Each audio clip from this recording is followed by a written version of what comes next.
So now we'll briefly touch on the complications of Paget's disease. And we'll divide this into non-neoplastic and the neoplastic complications.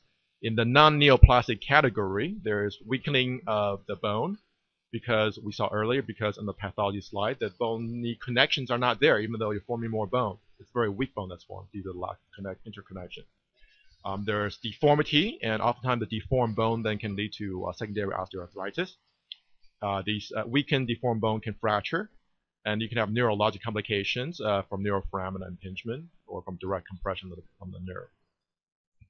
So in this example, the L4 vertebral body has because of its weakening, has now completely collapsed.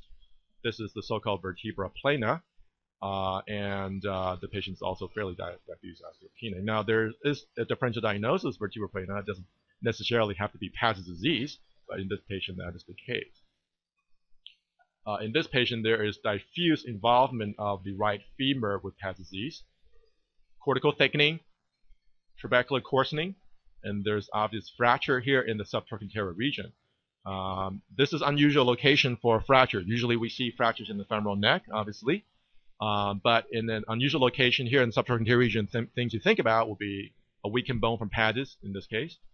Patients on therapy for osteoporosis taking bisphosphonates are at increased risk as well for subtrochanteric fracture. Obviously metastatic disease or any underlying neoplastic process weakening the bone will be something we have to worry about. But not in this case. This patient obviously has Paget's disease. In this patient, the deformity of the femoral head with Paget's has now resulted in secondary osteoarthritis with joint space loss and diffuse subchondral sclerosis, secondary osteoarthritis of Paget's disease.